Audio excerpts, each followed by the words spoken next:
Okay, we're going to part two of the comments on the speeches for informative speeches.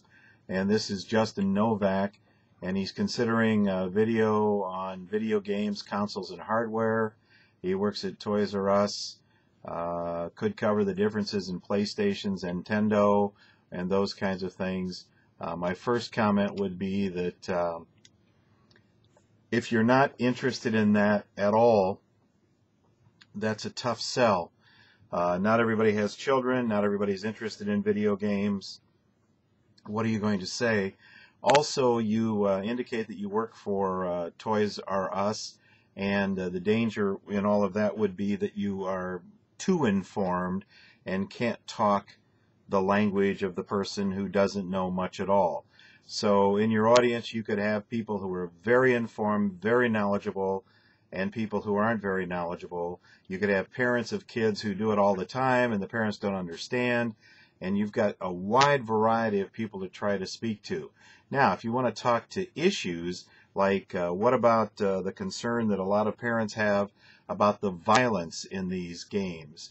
What good can come from video games?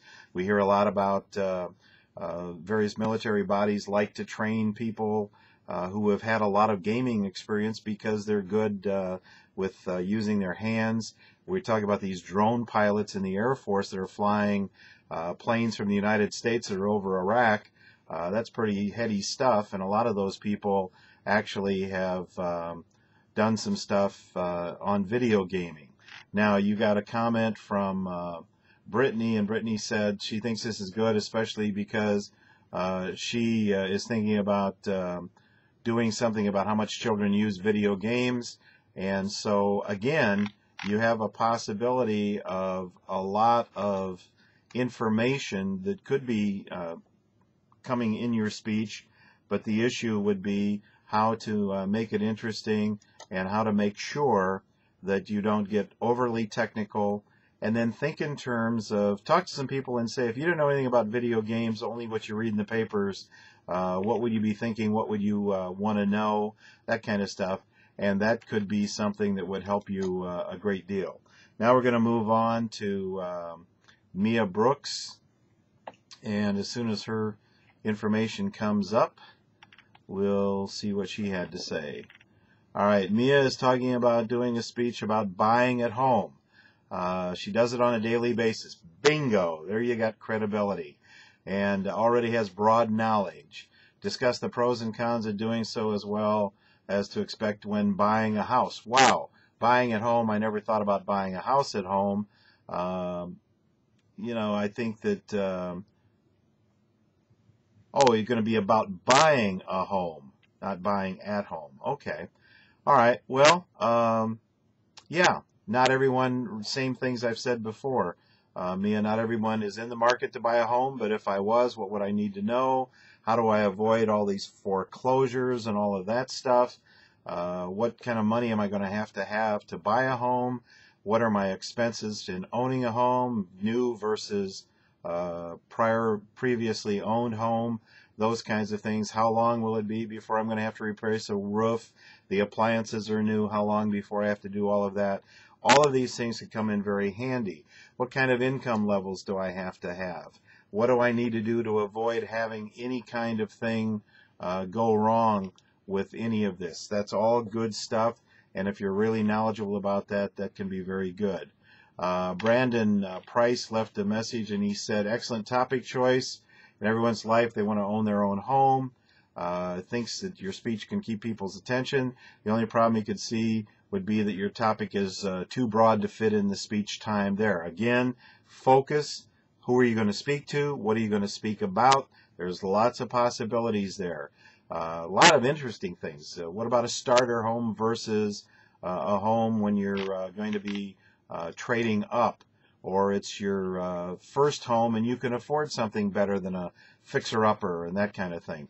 All of this is really important stuff to know. Now let's take a look at our next speaker, and that would be Brandon Price. And Brandon, your speech is coming up now, your speech idea. and let's see what that has to say. I had these all printed out, and then so I'm reading it off the screen now. You're thinking about informing the Army about the Army Ranger Creed. Brandon, are you the one that's done everything on martial arts so far? Be careful. That's getting real close to stuff you already have done a lot about. You're talking about family and friends, protecting your freedoms. Had several friends have grown up. All right, so now what are the issues? How do you get into the Ranger Corps? What's the training like?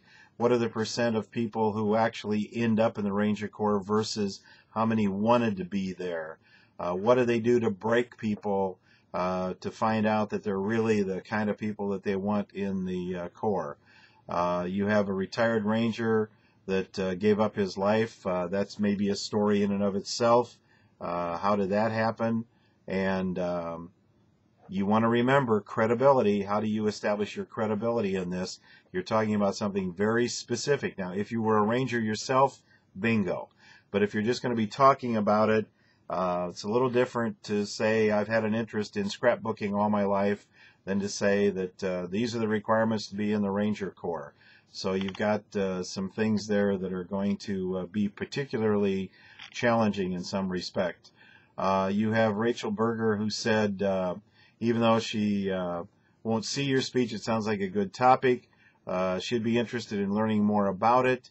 It'd be a great way to pay your respects to those who serve this country. That's another possibility, is tell some stories about famous Rangers and what they did. I probably have a fair number that are Medal of Honor recipients, and maybe their stories would be in there. So you're getting some good comments there. What I'm going to do now is we'll stop there, and we've got 1, 2, 3, 4, 5 more people to do, and we'll just stop the tape and get ready to do the others.